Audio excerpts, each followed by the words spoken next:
Hello, everyone. My name is Timothy Maines, and as you see on this opening presentation slide, I'm sort of a new modern musician. I'm kind of getting, I gathered this new large following on Instagram, TikTok, and YouTube. All of them are growing each month by thousands of subscribers each. And, oh, I need the clicker. That's what I need.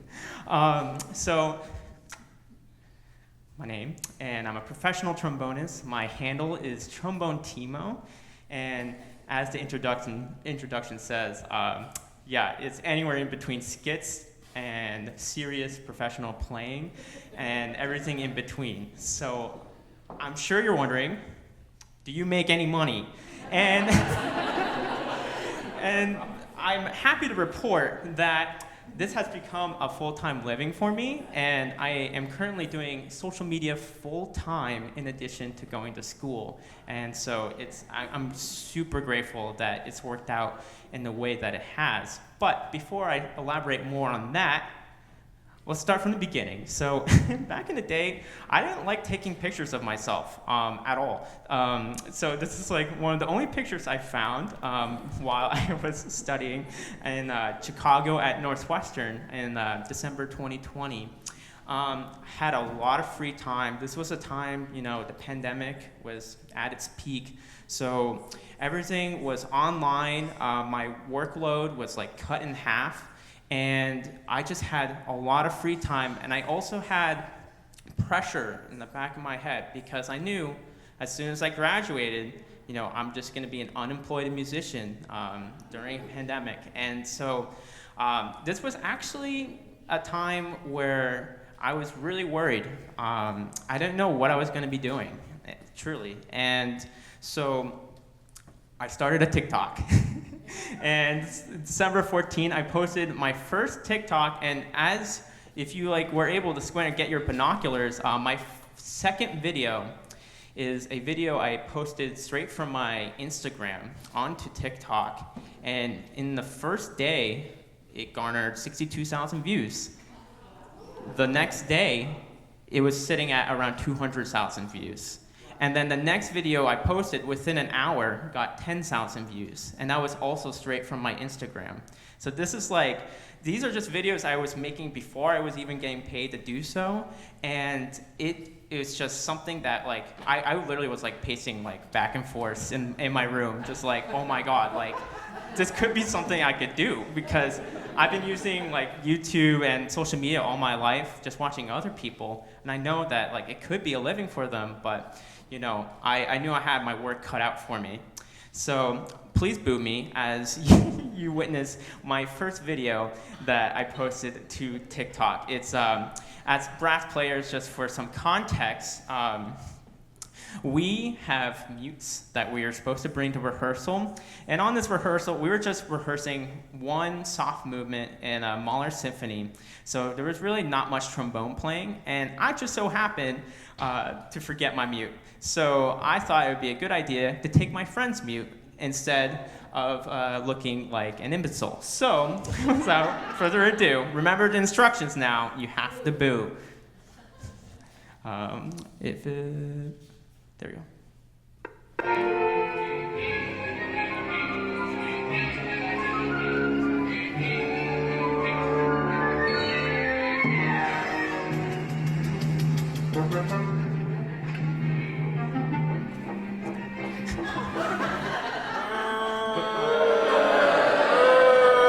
I'm sorry.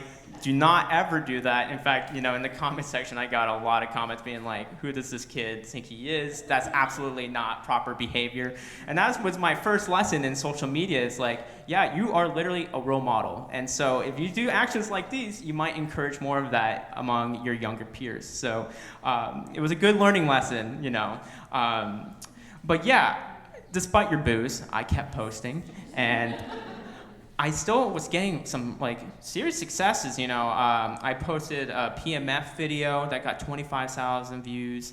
I did a performance with Joseph Alessi that got 18,000 views at the time, and I was growing a following. I had 2,000 followers, and things were going well. But while that was going on, my girlfriend left me. She specifically cited TikTok as the reason why she left me, and so. Was not the greatest feeling, but on the upswing, I was watching this gaming channel, and there's these YouTube shorts coming out, and it's essentially the YouTube version of TikTok. And this was back before there was even a button for making shorts. So what you had to do is you had to type in #shorts in the title and in the description of the video, as well as format your video in a very specific way. Since that's so many steps, I was one of the very few people that got a jump on the YouTube short scene. I started posting 1 to 3 times a day since I had a lot more free time on my hands. And it was a rocky start, I'm not gonna lie. Ace Ventura says it best there, loser. I try to follow trends, but apparently holding a trombone in your hand doesn't convince people to watch your video. In fact, does the opposite. It scares them away, as I found out. I try to do original content, and while some original content did well, a lot of it, it just wasn't tailored to the algorithm, so it didn't really go anywhere. And at this time, I was going to be moving to Austin, Texas, and so I was preparing hook 'em horns. Thank you. We got several horns. Thank you. That makes me so excited. Thank you. So there was a couple auditions that would have helped me. I auditioned for New World Symphony and the Civic Orchestra of Chicago, and I was really close to winning. Actually, I was runner-up. But I just was unfortunately not chosen. So that left, a sinking feeling in me because I had to make a living, and I really didn't want to move back to my parents' place. I love my parents, but I really wanted just to branch out, and being a trombone player, it's kind of hard to practice with a full family around. But I didn't take no for an answer. I kept trying, and I started taking chances. So, I took a snippet from one of my conducting classes, which was a bold move, because my teacher's involved. But I just want to let you see the video first before explaining anymore. How long are you studying? Starting from the top. The beginning, please.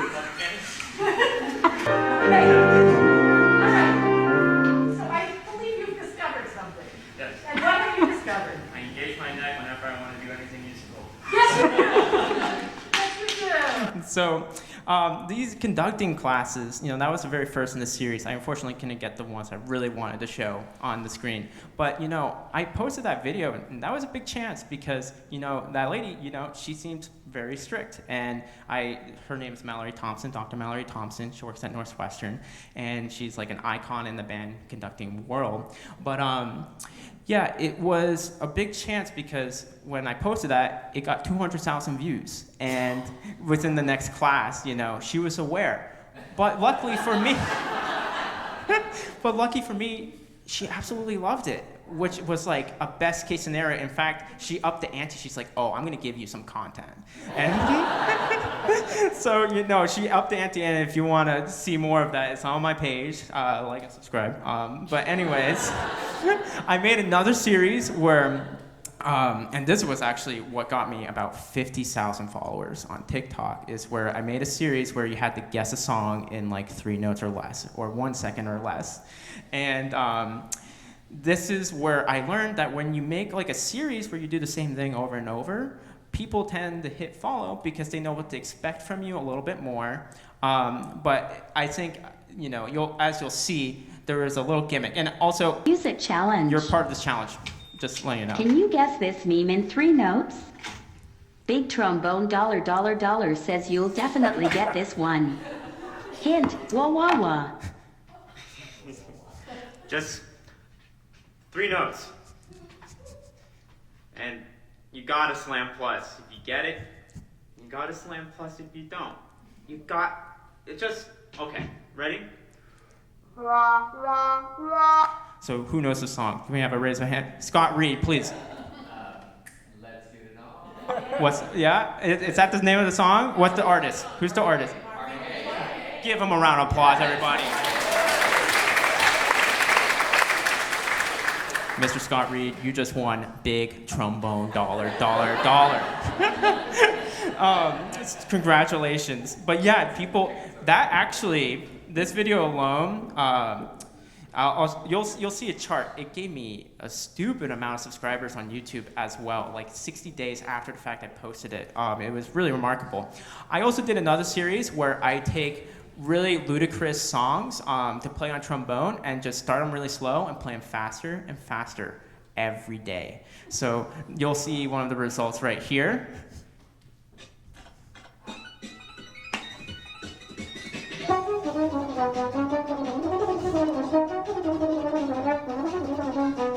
And that was what brought me great fame on YouTube. Thousands of subscribers per week. It was insane, and it was crucial to my development as a social media person. You laugh, but I had a famous YouTuber duet me on TikTok, and it brought me from 547 subscribers to 11,700 subscribers in just 1 month. And that's when the crazy growth started to happen. Because what happened was, I started with that series, people really liked that series, and then they started watching my other videos.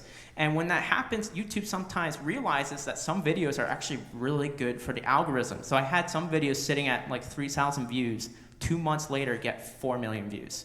And it's just it was insane. So I really and I'm grateful for YouTube for recommending my videos. And this is the point where, when I talk to everyone, all my friends are like, "Oh, Mr. Social Media Man. Oh, hey there, Timo." And it's essentially became my identity. Everyone saw me as the social media guy.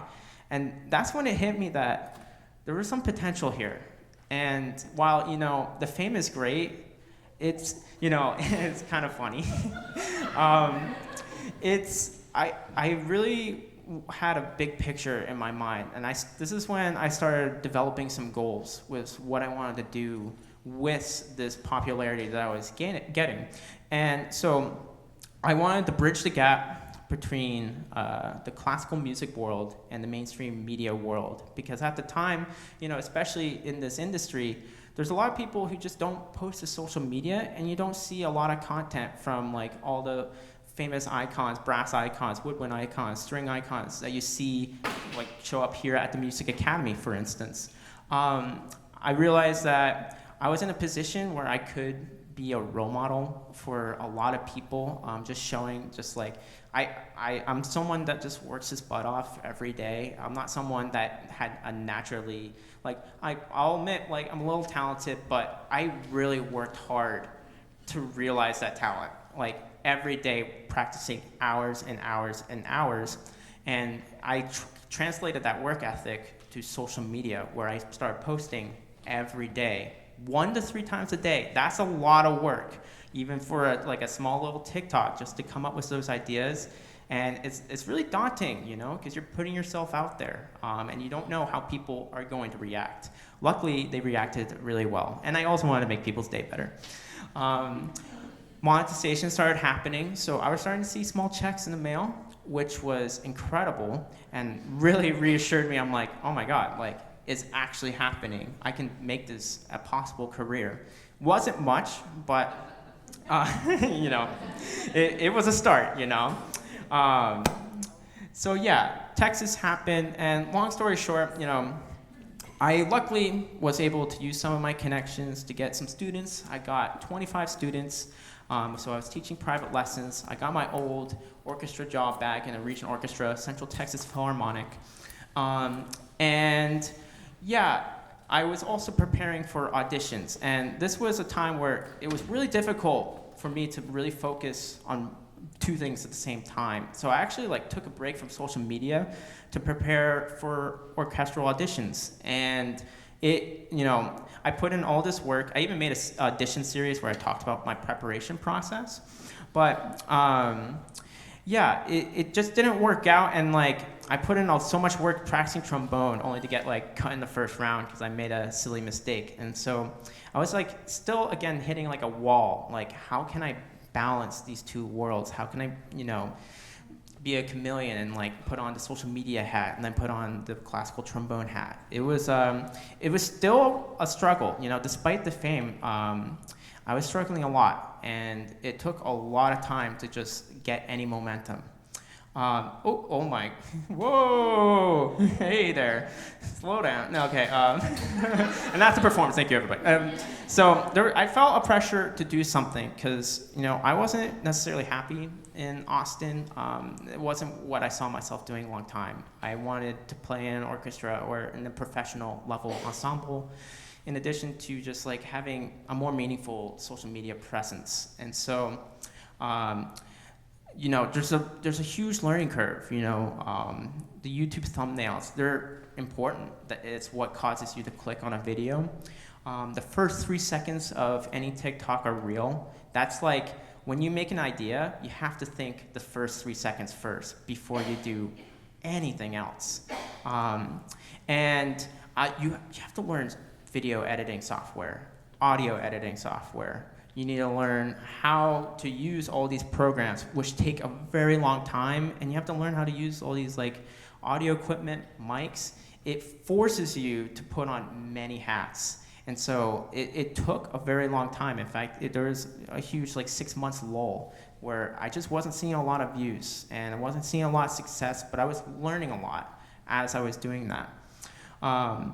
So I made a series that actually did pretty well, and one of my missions was to connect the classical music world to the mainstream media world. And one way I did that was made a series where it's called Blasting Alto Trombone in Reverberant Locations. And so I thought, instead of playing you a video of me doing that, I thought I would perform one of those pieces. So I hope you enjoy Gottfried Finger's Sonata in E flat for alto trombone.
Yeah, so stuff like that would get 100,000 views on YouTube, TikTok, Instagram even more than that, which is crazy to think because, if you were to look up trombone videos back in the day, a lot of them don't surpass like 10K, 20K, they're like trombone, what's that? Is that a trumpet?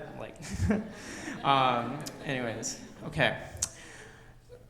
The revenue started increasing a little bit more. I had one good month where I made $1,000, which I was like, booyah. Yeah, so that one video, that Marvin Gaye video, 67 days after the fact, gave me 24,000 subscribers, rounded up to 25,000, 6 million views.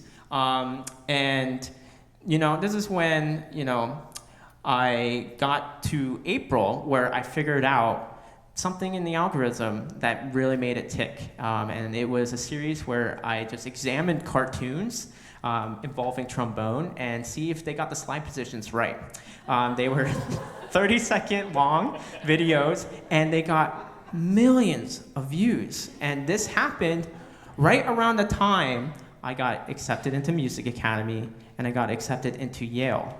And this was a point where, I was like flabbergasted. And actually, I was convinced I wasn't going to be doing school, that I was stuck in Texas because I couldn't financially support myself and I didn't want to go into debt. But seeing this number, which is $11,000 rounded up in ad revenue in 1 month, that was, 3 to 4 times as much as I made teaching and gigging that month. And that was during Easter. So I'm like, I need to put a fire under myself and force myself to figure this out, because clearly there's potential here and I'm figuring it out. And thankfully for the Music Academy, they provide full scholarships to everyone. So that was something that made it such an easy yes. Like, yes, this was during the summer. I wasn't able to work on social media as much, but because of the free tuition, I was able to just, relax a little bit from the money I have made and just really focus on developing my trombone skills. And it really helped a lot. So I just want to thank the Music Academy for providing such a wonderful opportunity. And I have much more. I have much more to thank them for in a second. But there's another act 3, Music Academy. So it was horrifying, because I had essentially a gap year where I developed my social media, and I wasn't surrounded by people in the same serious classical music performance field. And because of that, I was worried. What would the administration think? What would my colleagues think? Because people did know me before coming in. And if they didn't know me, someone will tell them later down the road and they would figure out. And it just made me super, super nervous. And in addition to this, I recently, in April as well, made the jump to Instagram. And that's the place where if you post something, your friends will know. It reaches your friends first, in fact. And so it was, luckily I had a year worth of experience with social media. So I was able to post my very best content onto Instagram and start growing a following. In fact, I grew about 10,000 followers by the time I made it here into Music Academy, which was really awesome. I got so mumuch support from everyone. In fact, it was literally the best case scenario. I'm sorry for the formatting, but I got to do an Instagram takeover where I barged into people's offices, asked them to meet with Scott Reed. I met with Scott Reed. I just sat in random pretty locations, and I was like, look how beautiful it is right here. This is my favorite part, right here, just studying and looking at all the beautiful views. That went over really well with everyone. In fact, it reassured me so much that I'm on the right path with what I'm doing, that someone the people in the classical music community can actually appreciate what I do, even if it's goofy, that they could respect at the very least, just respect what I'm doing and really just admire what I'm doing. And in fact, I got some of my friends to do some collaborations with me. So the first one is trombone drag racing. Check it out.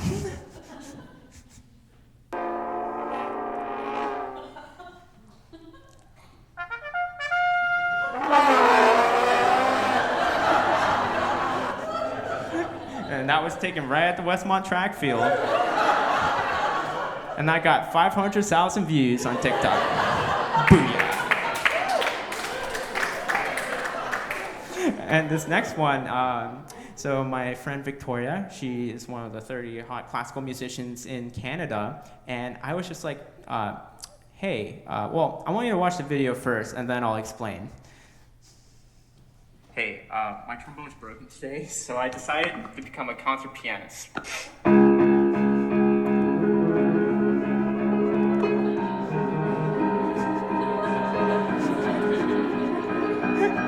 So this is where a lot of people, and including Indigo, was fooled into thinking I was a true concert pianist. But in fact, I just hired one of my extremely talented friends to just play Moonlight Sonata. And it literally was just like, hey, Victoria, can you play Moonlight Sonata for me for TikTok? And she's like, oh yeah, just let me look at it for like 5 minutes. And I'm like, okay. It's just like, that's how talented the musicians are here. And it just opened so many possibilities for like great content. I did an ad.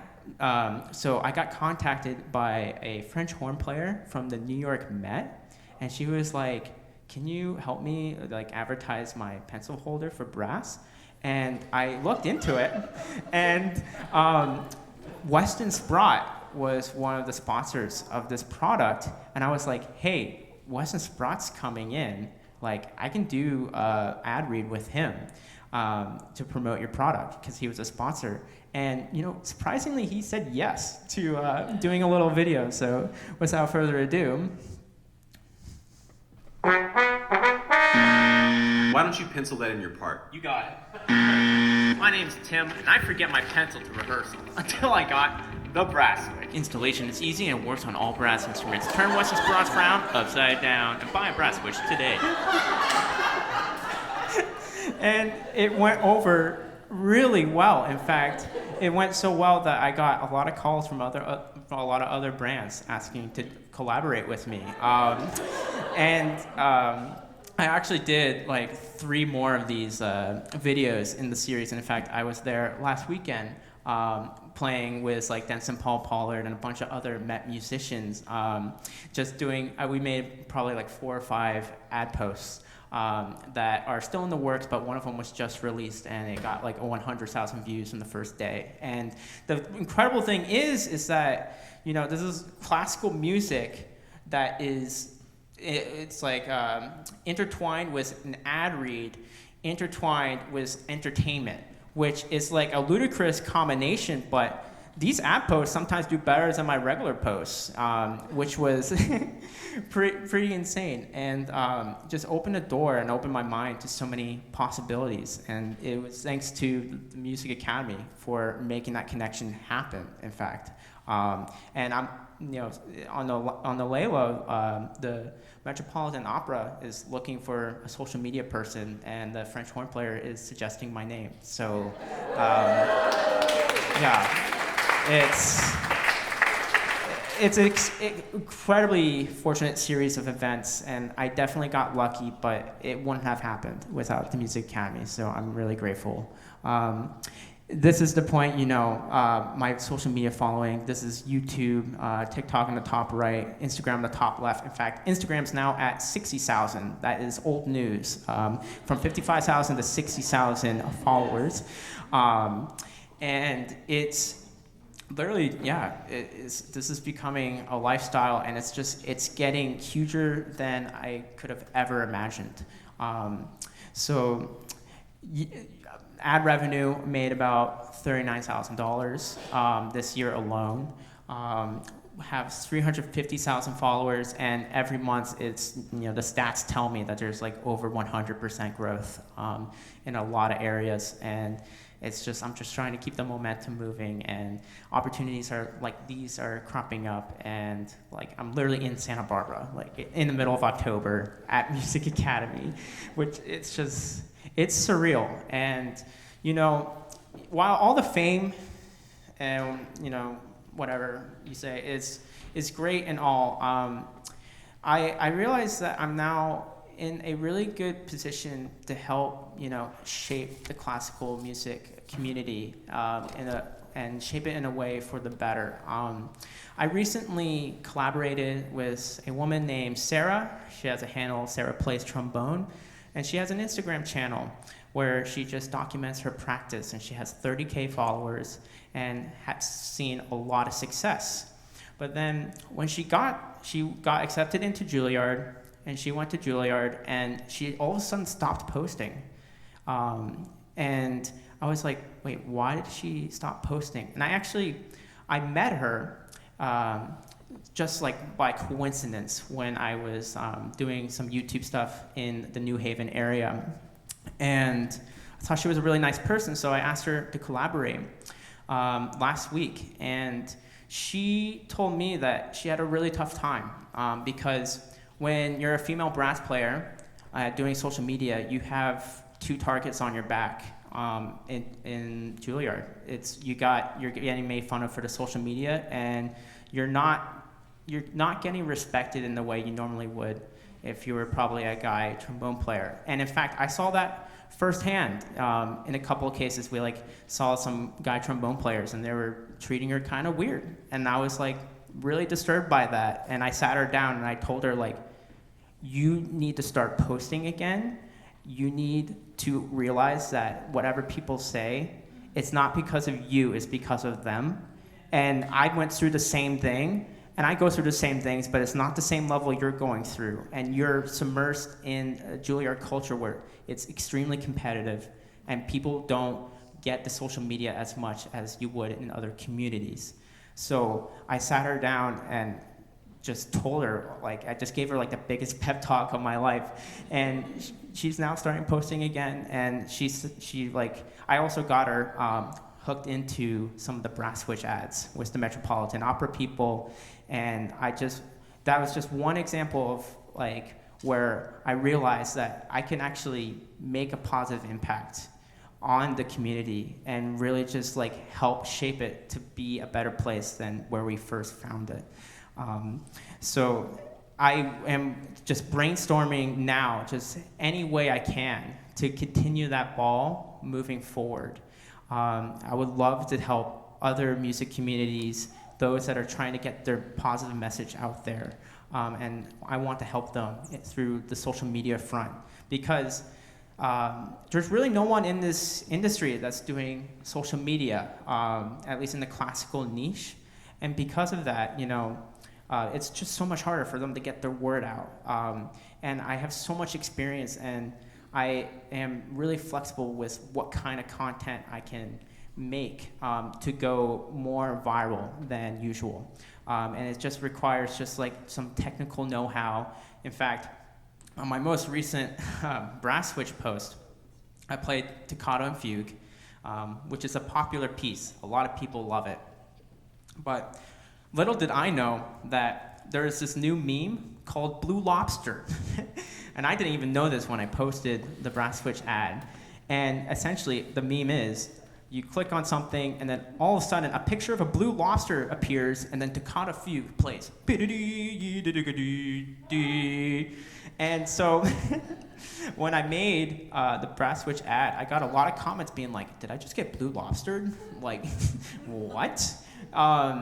And it made me realize there's a lot of nuances to the social media field, and it requires somebody to be really engaged with where the trends are evolving, how is it evolving, and then how do you accommodate that? Post lengths, what you do in the first 3 seconds, what song do you play? These are all just small details that make the difference between 5,000 views and 500,000 views. So, and I think using this knowledge, I can really help a lot of communities, just help get their message out there.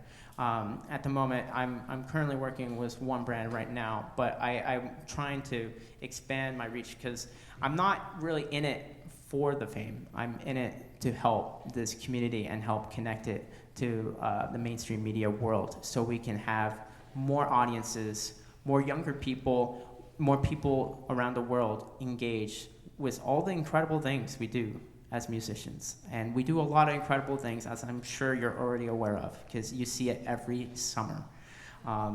And it's just a shame it doesn't get more attention. And I wanna fix that. So, yeah.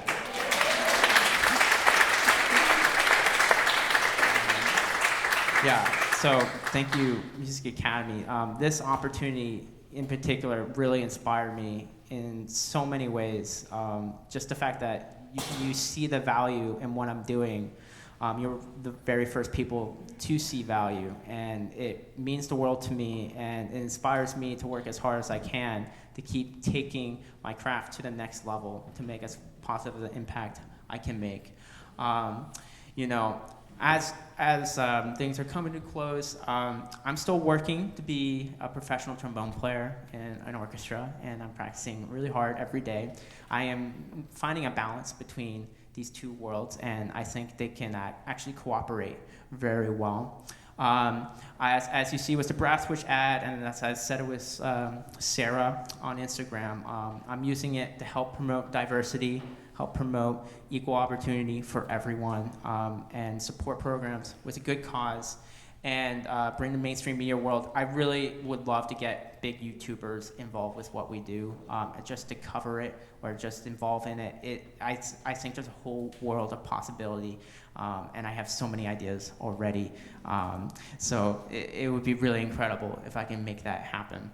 The journey's not over, so as I already said, time and time again, the first 3 acts, and this road should be like 10 times longer, because I know this is just the beginning. This is just like my 2nd year of doing this, and here I am in Santa Barbara giving a conversation about what I'm doing. Like I can only imagine if I keep working hard in the next 10 years what can be accomplished, but all the things that I talked about are on that road, and I think, yeah, that is the most of my speech, my spiel. If you have any questions, you know where to find me at Trombone Timo. And before we head out, how are we doing on time? Oops. Okay.